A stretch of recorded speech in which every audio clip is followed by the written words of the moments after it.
All right, here's problem 11 from the practice paper number 2. We'll give this one a shot here. Got a large tank with water, and water is going in there with salt in it, and so it's becoming saltier over time. And we have a differential equation here that represents the rate of change of salt in the tank. So first part, show that t plus 1 is an integrating factor for this differential equation. And so if we rewrite the differential equation into its more standard form, what we would do is add x over t plus 1. So we are trying to separate our variables, although we can't quite separate them. That's kind of the thought process. Let's get your x's on one side and your t's on the other. And then what you can do is rewrite that as dx dt plus 1 over t plus 1 times x. And the only reason I'm rewriting it like that is one way to show that something is an integrating factor is to take the piece that touches x and find what e to the integral. Your integrating factor is equal to e raised to the integral of the piece of your differential equation that touches x. A lot of times your differential equation will be written in terms of dy dx, and in that case, everything I just said applies to the letter y instead of the letter x. But here it's dx dt.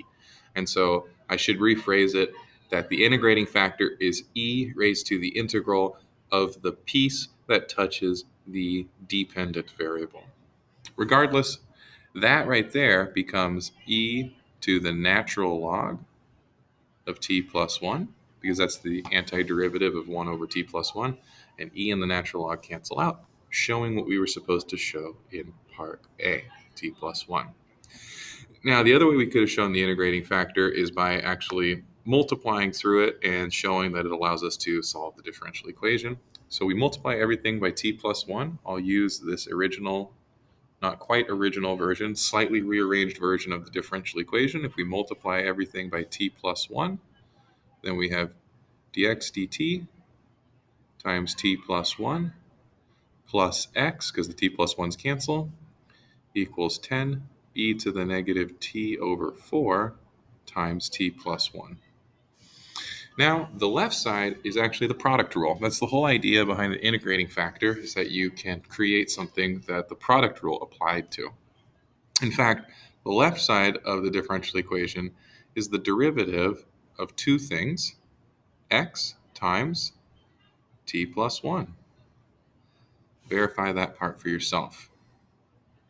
So if we take the integral of the left side, we're just going to have x times t plus 1. Now, when we do the integral of the right side, we're going to need to use integration by parts. So I'm going to clear out here a little bit of space to do the integration by parts, keeping in mind that we just showed that the left side could become x times t plus 1. So we have the right side of the equation was 10 e to the negative t over 4 times t plus 1 dt, and we're integrating that.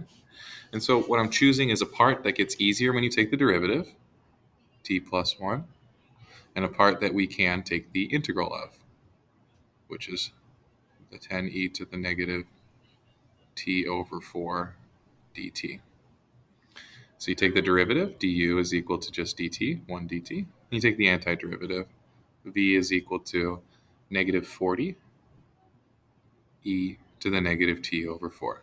And you can verify that by taking the derivative of v, and you should get back down to dv. So what that means is that the integral becomes uv minus the integral of v du. So we have t plus 1 times the integral, so negative 40, times v.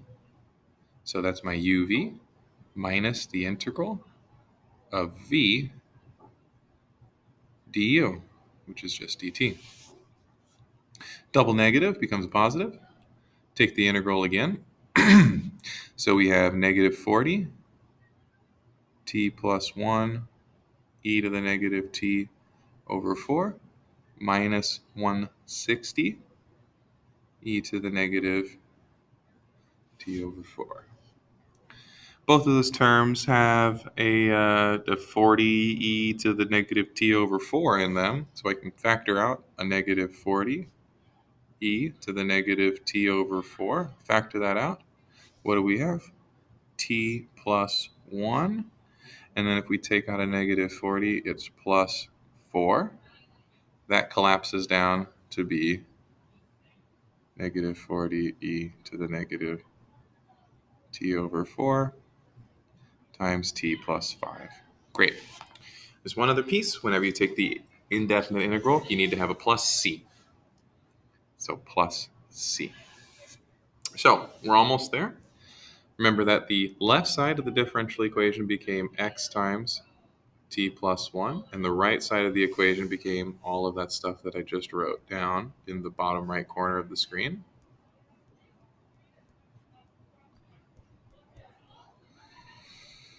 Okay, so then the last piece is we want to use the initial condition. And the initial condition is a little bit hidden. It's actually in the first sentence. A large tank initially contains pure water, which means then there's no salt. So when t equals 0, x also equals 0. And so what do we have? Left side becomes 0 with the initial condition. This is negative 40 times e to the 0, which is 1, times 5, plus c. Therefore, 200 is equal to c, and we have almost gotten everything that we need. X times t plus 1, going back to my solved differential equation, e to the negative t over 4, t plus 5, plus c, which is 200. Solve that for x by dividing by t plus 1. Rearrange the two terms so that the positive 200 comes first, and you have the result in part B. All right, moving on to part C, sketching the graph of x for t through 1 through 60. You're allowed to use a calculator. Might as well type it in. All you got to do is just make sure that you're putting parentheses around that big old nasty numerator.